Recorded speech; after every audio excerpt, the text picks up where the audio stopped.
গাজার আকাশ আজ আর নীল নেই, সেখানে ধোঁয়ার কুণ্ডলী আর বিস্ফোরণের লাল আগুনের ঝলক।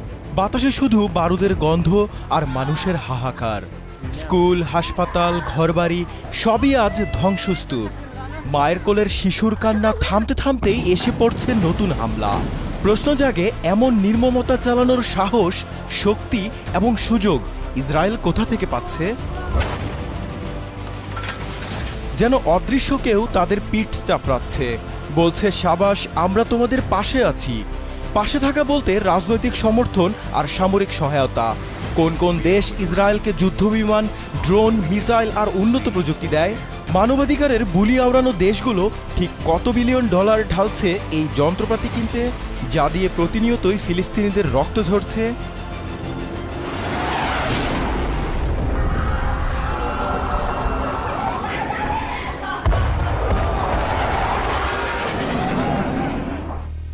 ইসরায়েলি বিমান বাহিনীর বহরে আছে ৩৩৪টি যুদ্ধবিমান, সবই যুক্তরাষ্ট্রের তৈরি।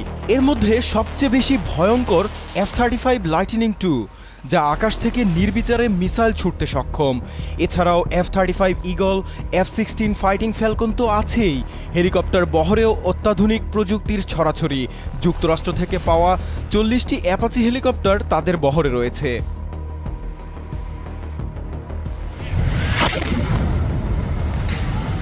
নৌবাহিনীতে আছে পারমাণবিক সাবমেরিন সহ প্রায় ৬০টির বেশি যুদ্ধজাহাজ। মেরকাভা সিরিজের ১৫০০-এরও বেশি মেইন ব্যাটল ট্যাঙ্ক দিয়ে তারা স্থল অভিযানে দুর্দান্ত ভূমিকা রাখে।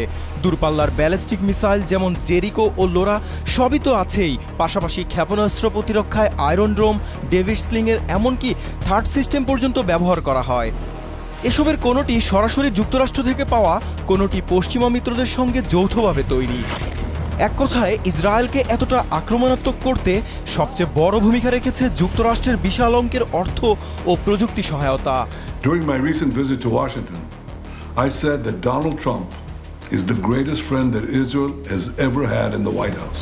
I recognized Jerusalem as the capital of Israel. Stockholm piece research ইনস্টিটিউটের পরিসংখ্যান বলছে ২০১৯ থেকে ২০২৩-এর মধ্যে ইসরায়েলের পাওয়া সামরিক সহায়তার ৬৯% সরবরাহ করেছে যুক্তরাষ্ট্র। ২০২৩ সালের ৭ অক্টোবর হামাসের হামলার পর থেকে এক বছরে যুক্তরাষ্ট্র প্রায় $১৭.৯ বিলিয়ন অস্ত্র সরবরাহ করেছে।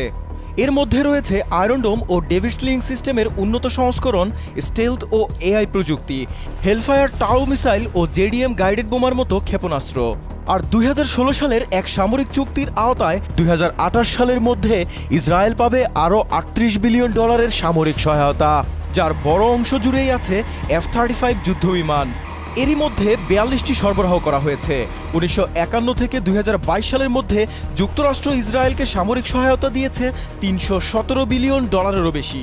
বর্তমানে গাজার উপর যে আগুনঝরা আগ্রাসন চলছে, তার পেছনে মার্কিন অর্থ ও অস্ত্রের সরবরাহ যে মুখ্য ভূমিকা রাখছে তা বলাই বাহুল্য। Peace requires compromise, but we will never ask Israel to compromise its security. Can't do that. তবে এর দায় শুধু যুক্তরাষ্ট্রের একার নয়। কানাডা, নেদারল্যান্ডস, জার্মানি, ইতালি, যুক্তরাজ্য এ দেশগুলো দফায় দফায় ইসরায়েলকে অস্ত্র ও প্রযুক্তি দিয়ে আসছে। ফিলিস্তিনিরা যখন থেকে চরম আগ্রাসনের শিকার, সেই ২০২৩ সালে জার্মানি $৩৫১ মিলিয়ন প্রতিরক্ষা সরঞ্জাম রফতানি করেছে ইসরায়েলে, যা আগের বছরের তুলনায় ১০ গুণেরও বেশি। তাদের সরবরাহকৃত ৬টি ডলফিন ক্লাস সাবমেরিনই ইসরায়েলি নৌশক্তির মূল ভিত্তি, যার মধ্যে ৩টিতে পারমাণবিক অস্ত্র বহনের সক্ষমতা রয়েছে। লেওপার্ড ট্যাঙ্কের উন্নত সংস্করণও ইসরায়েলের হাতে যাচ্ছে নিয়মিত।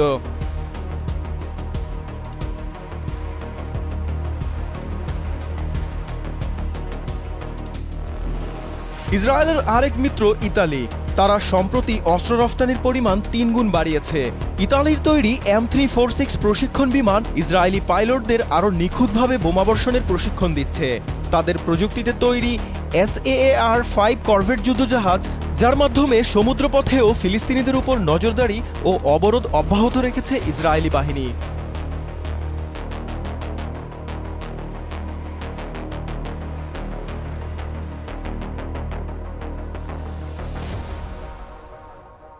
যুক্তরাজ্য, যারা বিশ্বকে মানবাধিকারের পাঠ দেয়, তাদের ভূমিকা আরও কৌশলী। তারা সরাসরি কোনো অস্ত্র দেয় না, কিন্তু ইসরায়েলকে অস্ত্র বিক্রির লাইসেন্স দিয়ে মুনাফা লুটছে। 2023 সালে দিয়েছে $52.5 মিলিয়ন অস্ত্রের লাইসেন্স। ফ্রান্স যদিও ইসরায়েলের সমর্থনে কিছুটা সতর্ক হয়েছে, তবুও তাদের থ্যালাস গ্রুপের মাধ্যমে অত্যাধুনিক রাডার ও যোগাযোগ প্রযুক্তি যায় ইসরায়েলের হাতে। The relations between India and Israel are like never before. It's genuine friendship. এশিয়ার দেশ ভারত, যারা একসময় ফিলিস্তিনিদের অধিকার রক্ষার পক্ষে ছিল, আজ ইসরায়েলের অত্যন্ত ঘনিষ্ঠ মিত্র। তারা যৌথভাবে ব্যারাক 8 ক্ষেপণাস্ত্র ব্যবস্থা এবং হ্যারন টিপি ড্রোন প্রযুক্তি নিয়ে কাজ করছে তারা। দক্ষিণ কোরিয়া, কানাডা, অস্ট্রেলিয়াও পিছিয়ে নেই। তারাও নিয়মিত ইসরায়েলকে গোলাবারুদ ও অস্ত্র দিয়ে যাচ্ছে।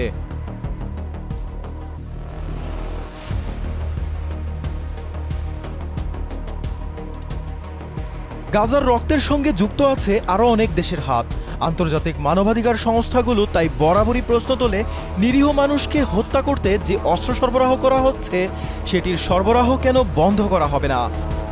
এমন নিষ্ঠুরতায় পশ্চিমা দেশগুলোর নীরব সমর্থনের বিরুদ্ধে ধীরে ধীরে কিছু দেশ প্রতিবাদে সামিল হচ্ছে। স্পেন 2009 সাল থেকেই ইসরায়েলের সামরিক যন্ত্রাংশ বিক্রি বন্ধ রেখেছে।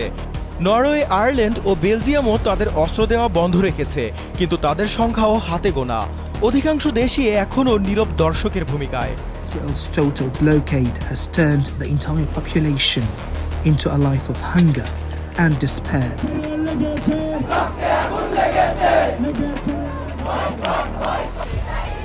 বিশ্বের মুসলিম দেশগুলো আজ ক্ষুব্ধ, মর্মাহত।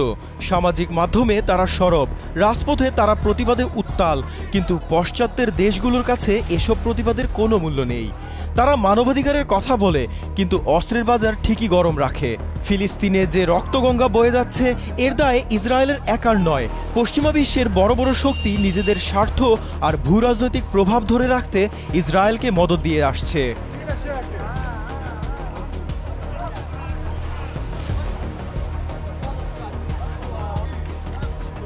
যে নির্যাতিত শিশু আজ ধ্বংসস্তূপে চাপা পড়ে কাঁদছে, তার কান্না শুধু ইসরায়েল নয়, পশ্চিমা এই শক্তিগুলোকেও কাঠগড়ায় দাঁড় করাচ্ছে।